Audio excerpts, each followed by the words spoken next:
This is a video I've been meaning to make for a little while. I actually have filmed it before, but apparently I was going through something at that time because there's literally about 15 minutes of footage of me just sat here going.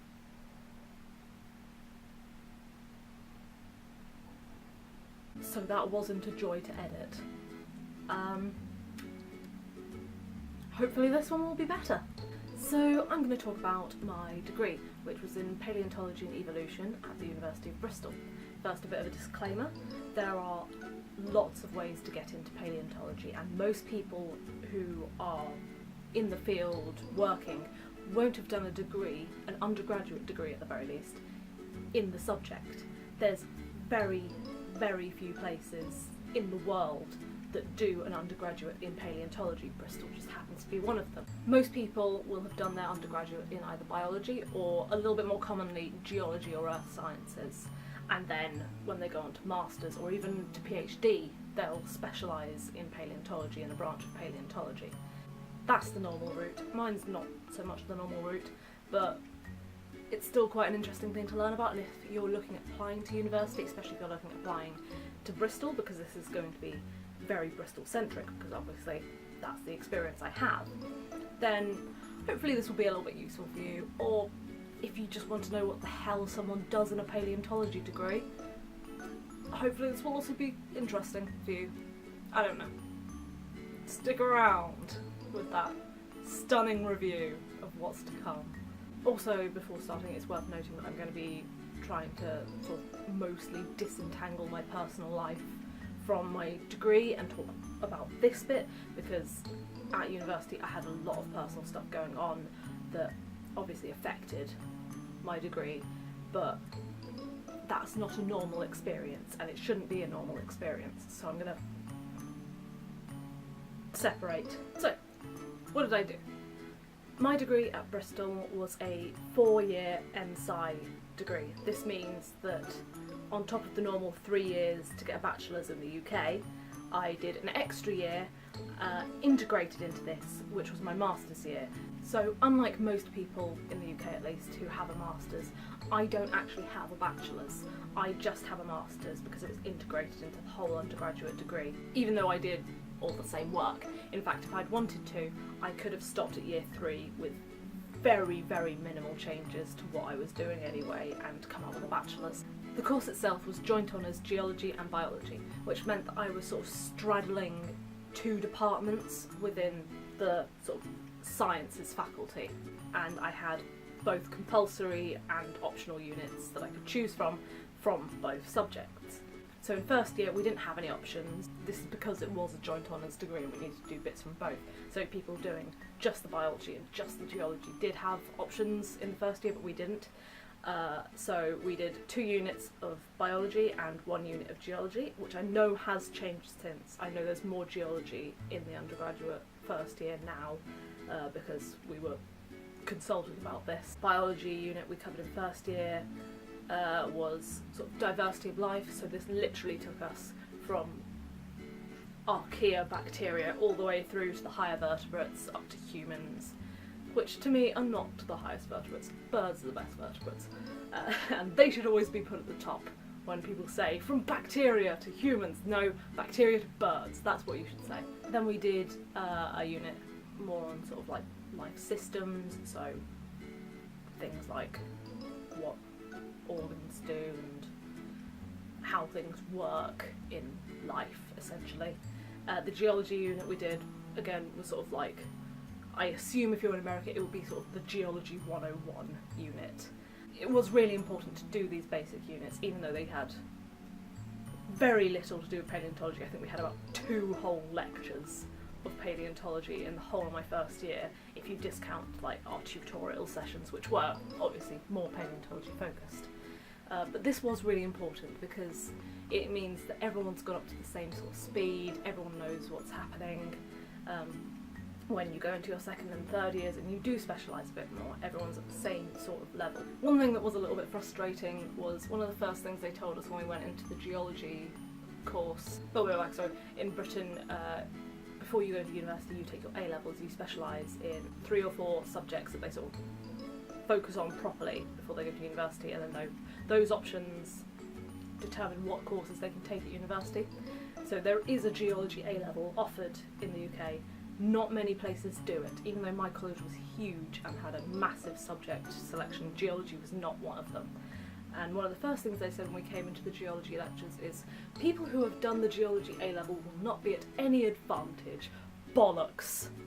I sat next to a girl because she was nice and I was friends with her, and that's why you sit next to someone. Why am I explaining this? I sat next to this girl who had done the geology A-level, and all the way through these labs that we had, that I struggled so much with. Don't go back into the staring into nothingness, so no, don't go back. But in these labs I struggled so much with. She was sat there going, oh, I've done this before. This is so easy. It's not for me. It's not easy for me, because I haven't done this before. In second, third and fourth year, we had options that we could choose from, again, both geology, biology, and one time from anthropology. But even so, there was very, very little paleontology. In fact, I don't think there was any paleontology specific units until we reached our third year of university, which could be quite frustrating at some times, because obviously I want to do a paleontology degree, but again, the normal route is not to do a paleontology degree, and it is important to sort of get that base understanding, because if you don't understand biology and you don't understand geology, you can't really understand paleontology. You can know a lot of facts, but you can't understand the deeper things that cause those facts to be. But because we had very little paleontology to choose as an option, and I don't know if you could tell, but I didn't really like the geology section of my course very much, this led to me choosing some pretty irrelevant units that I didn't do too well in, because I saw them as irrelevant, and I have a big problem with this. This is my problem, this isn't everyone's problem, and I didn't enjoy them very much. Basically what came out of these irrelevant units, when I could have been doing a more relevant geology unit that, having spoken to people, I probably would have enjoyed more and probably would have done quite a bit better at, I just came out with a sort of meh feeling to a course, not very much relevant knowledge, and a mediocre grade. But at the same time, our cohort was 7 people. There were 7 people on this whole MSci degree.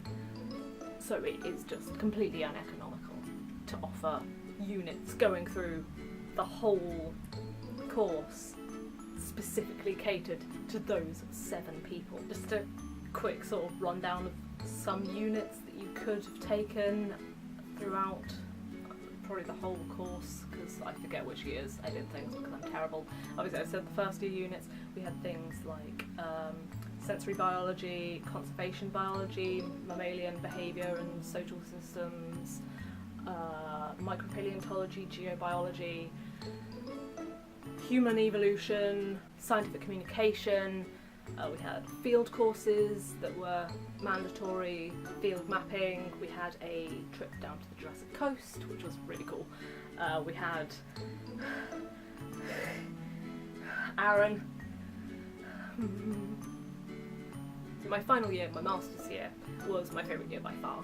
This year was pretty much all focused on paleontology, and we got to do a research project, which I really liked doing, which was more independent work. You got to do your own research, you got to write up your own research, and I got to publish mine as well. This year could be done at Bristol by itself. So you could come in from another university, or you could come in from Bristol if you wanted, having done a different degree. So, I mean, there's a couple of places you could have done a paleontology degree, but most people come in having done either biology or geology, or a life sciences or an earth sciences degree. And then, because they would be missing half the education, I feel like that's a bad way to put it, because they've got a full education, but they're missing half the sort of subject variance we had. They would have to take sort of make-up courses. So, like the people who come from pure geology backgrounds, I think they did the diversity of life unit in biology, which is a big unit. so maybe they didn't do the whole thing because that was literally a third of our first year. So they would have to take that. People who come in from biology would take some of the core geology units just to get them, again, up to speed, get them to have that broad knowledge that you need to be able to do paleontology well. They had options that we'd taken in previous years, so some of them did a phylogenetics course that I'd taken in third year. Others, I think, did things like sensory biology because they're more interested in weird stuff that formed a long time ago back in animal evolution. I really loved doing my thesis project, which most people sort of started after like a third of the year had gone by, and they spent the next 2/3 doing that along with their lectures. I think I had about 2 or 3 days off after my third year exams finished before I started prepping, like going to the lab and working on my thesis project. So my project did need a lot of preparation. My tutor said I didn't have to, but I was like, no, I want to do it. So I'm very glad I did, because if I had waited until September to go in and do that, I think I would have been very stressed. I wouldn't have had half the data I ended up with, because I did a lot of work over the summer because I needed to prep my specimens. They all needed to be dunked in a huge vat of acid and dissolved out, which takes a lot of time. It takes even more time to go through the stuff that you've dissolved out and actually find the fossils.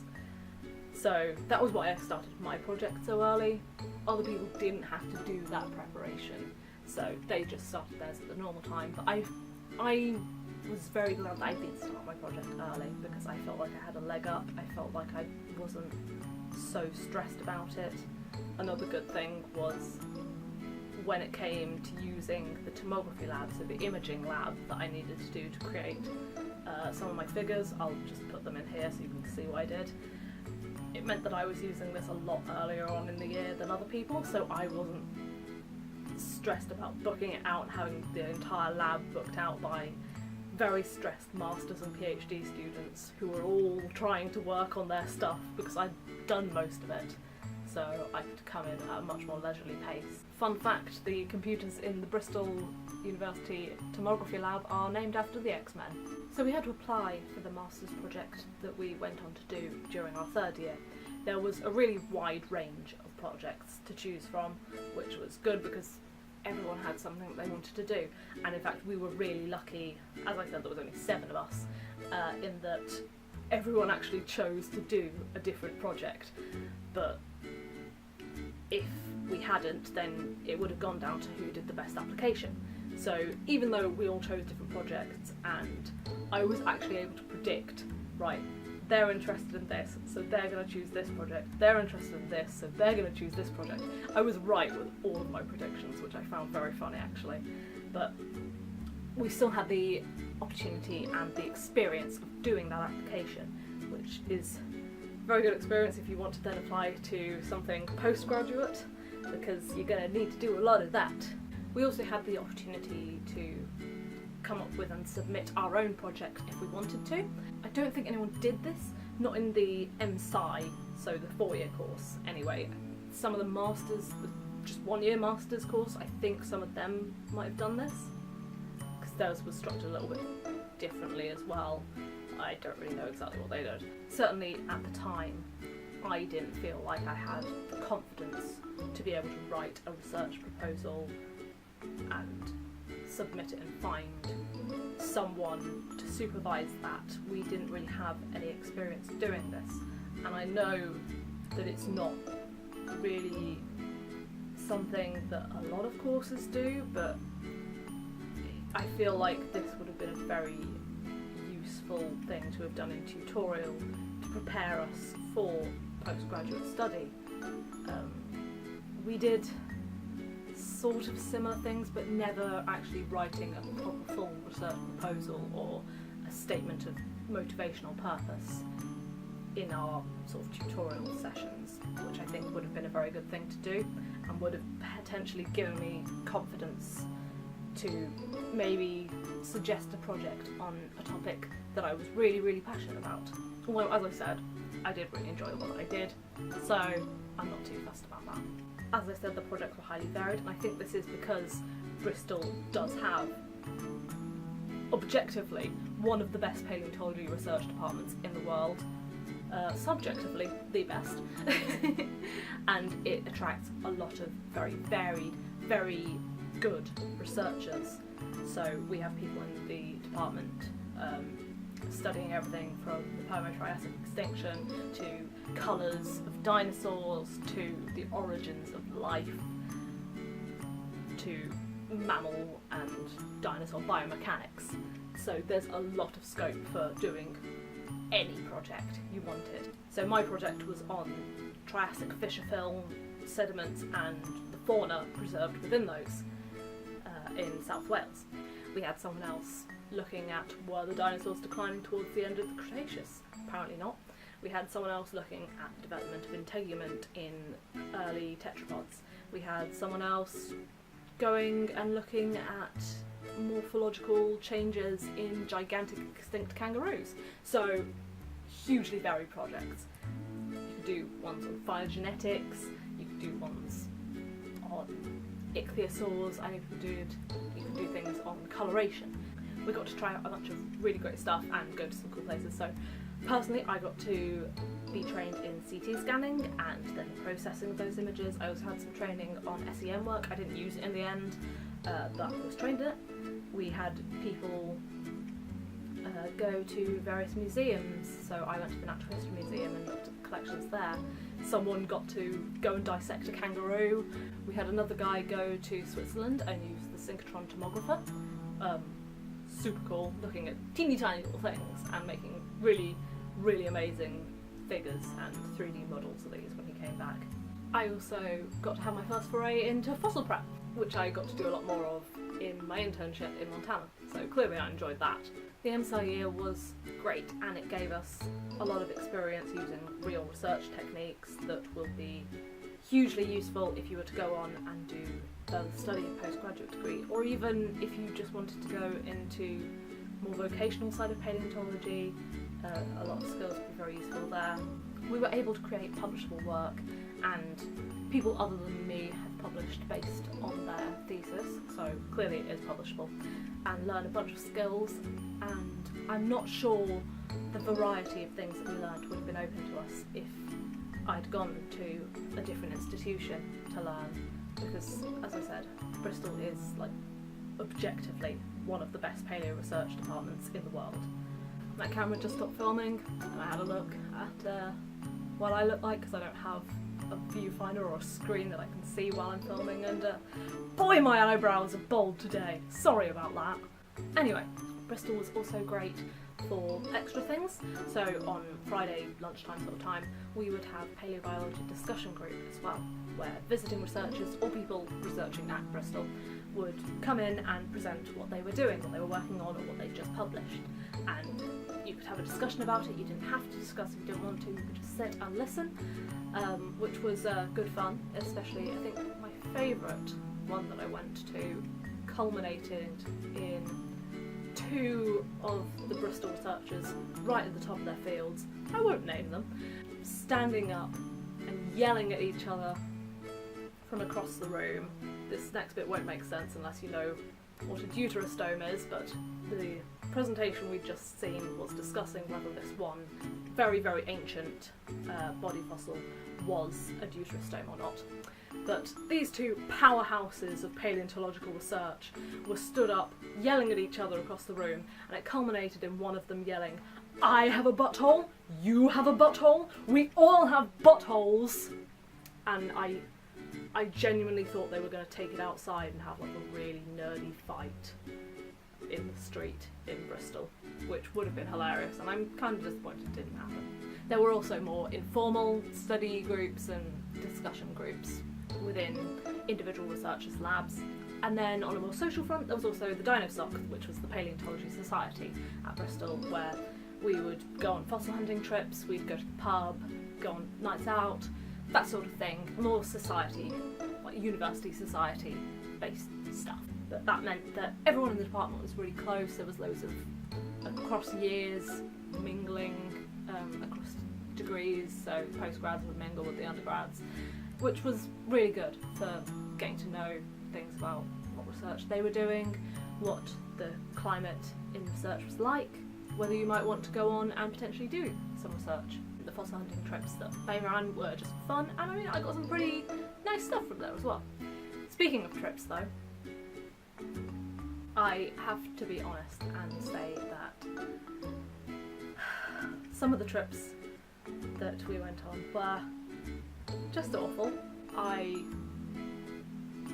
really wish I wasn't exaggerating, but two of the trips in particular, the geology residential trips, almost killed me. Again, that's more to do with personal stuff, but they were hard work. Everyone complained about it, everyone was exhausted. The geology trips, the way they would work was you would get up at 6, you'd have breakfast, we'd be on the road by about 7:30, we'd work outside all day, and then because it's Britain, it's often raining, it's cold, you can't help that. That would have been fine. I would be, okay, cool, so long as you could like have a rest for a bit, but you didn't get to have rest. We'd get back, you'd have like an hour or so to get changed, have dinner, and then you'd be working until 10 PM at night. And that, in my opinion, is too much to do intensively for 5 days straight. For me, it was too much. Other people, they were fine. I mean, they complained and it wasn't a fun experience, but they could do it. Personally, I couldn't. And there are reasons for that, but it was really hard. And because there were reasons for that, the supervisors of the trip were understanding. So on some of the nights I was allowed to go to bed early because I was completely burnt out and just wouldn't have been able to do any work the next day. So they were understanding. Other trips were really good. So the more like one-day trips, both in biology and geology, I really enjoyed. The Jurassic Coast field trip, although again this was hard work, it was that sort of work. It wasn't so much working until 10 o'clock at night, which was good, but I still found it very difficult, but I was enjoying it at the same time. One thing that going on these trips brought up for us was very much highlighting the fact that we are doing a joint honours course. And again, this means we're straddling 2 faculty departments. Unfortunately, despite sharing a building, these 2 departments didn't talk very often. So sometimes, one time in particular, we had a trip, a mandatory geology field trip that we had to go on that clashed with a reasonably important biology lab, and they hadn't discussed it at all. So this was in first year as well, so we're like babies and terrified and we don't know what's happening. Oh, my lights turned off, no! Anyway, we're like babies, we don't know what's happening, we're terrified to talk to anyone, so we had to be the bearers of bad news and say, by the way, we're really sorry, but I don't think we're going to be here for the lab next week. To which the lab supervisor was pissed. I mean, after her initial outburst, she made it clear she wasn't angry at us. But this was a running theme, that we would have things happening simultaneously, so like we would have 2 big deadlines at one point because the 2 departments hadn't been in discussion. We'd have things that clashed. Luckily, like, our units and our options had been sorted out so they wouldn't clash, so we didn't really need to worry about that. We never had like exams clash, but really important things. But it was a frustration for us, and probably one of like the less good points about my degree. But I think having spoken to other people in different unis, people doing completely different subjects like arts subjects and social sciences and that sort of thing, this is pretty much the case. Wherever you go, if you're going to do a joint honours degree, this is just a fact of that. You're going to be the one who's going to have to coordinate your own degree and try and avoid these sort of clashes as much as possible by yourself. The people in charge, they'll avoid the really important ones, like you said, like exams and things, but you're going to have to deal with the smaller ones. Before I go into the conclusion, I'm just going to lighten the mood a little again. So, paleontology, I have met some of the best people I've ever known by doing this degree. I have made some really fantastic friends, I've learned amazing things, and I've done some pretty cool work, I think, that I'm going to remember for the rest of my life. And obviously I enjoyed it because I want to hopefully pursue a proper career in paleontology, which is difficult, and I'll talk about that in a sec. But it was a really good time. I think the good times, even with all the bad stuff that I was dealing with, apart from the less good times in the degree, I think they definitely outweighed it. So in conclusion, would I recommend my degree? Yeah, I think I would. Obviously, it's university. It's going to be tough. There's going to be tough times, and paleontology is not an easy subject. I would give another disclaimer. Paleontology is not a subject for someone who doesn't love it. If you just want to do a science and you have a sort of interest in ancient life, I would say do geology, geosciences, earth sciences. There's a lot more careers and things you can do with a geology degree than you can a paleontology degree, because you've got that straddling of biology, so you don't have so much of the pure geology that they want to see in the oil industry or the surveying industry. And then if you want to do more biological stuff because you love animals, I would say do biology. I would say do biochem, because there seems to be jobs everywhere for that, or molecular biology, microbiology. There's more jobs in that field. But if you really love paleontology, and either you want to go on and do paleontology, or you just want that science subject to do some other job that's not related to it, sure, go for it. It's a really good experience. And if you learn some really amazing things, if you decide to continue in paleontology, be aware there's no money there. There is no money. None. No. You will not be making any money until you are a tenured professor or a curator or someone. There's no real money anywhere else in the science. So don't let people tell you that, oh, do a science, you'll earn a lot of money. That is not true. That is not true unless you're doing a science that can be used by this cruel capitalist world that we are in. See geology, the oil industry. Or you're at the top of your field. If you want to go into it, be aware you will be poor for most of your life. But you'll be happy and poor. And isn't that what matters? My advice to anyone doing a paleontology degree, especially if they want to continue after they graduate, would be get involved in everything you can. If you get a message from a professor saying that they need assistance with a project they're doing, do it, apply for it. If you have the chance to apply for an internship or a research project that could potentially lead to you being published, do it. Because every single thing that you do whilst you're at university will give you a leg up on your postgrad applications, your PhD application. If you have the chance to go to a conference and present, especially if you get the chance to present, do it. Work on your posters, get involved with scientific journalism at university. So a lot of universities will have a scientific magazine that students can contribute to.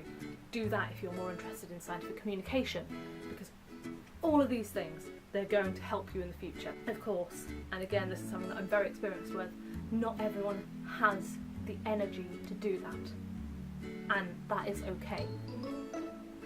It will be more difficult for you in the future, but it is doable.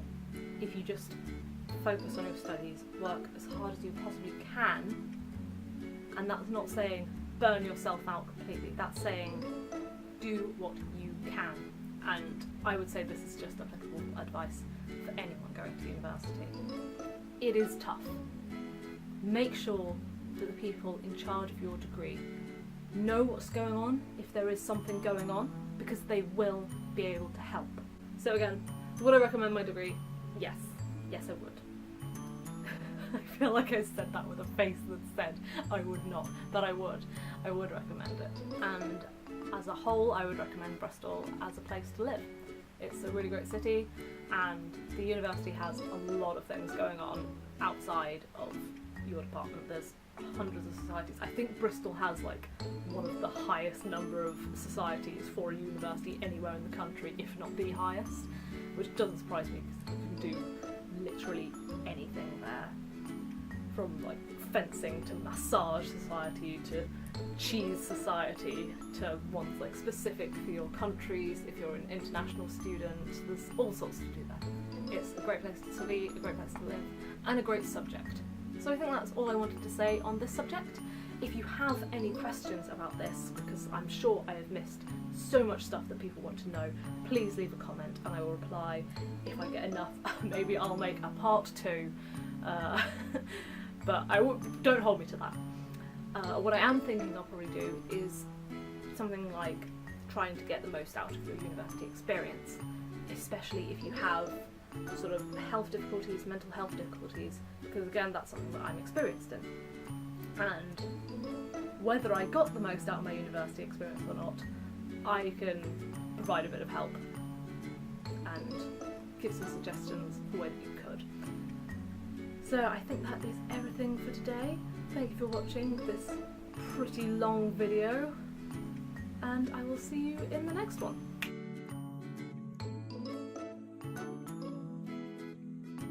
We had another guy go to Switzerland and use the synchrotron. Oh, this is going to take a while. Synchrotron tomographer. There we go, that's the one.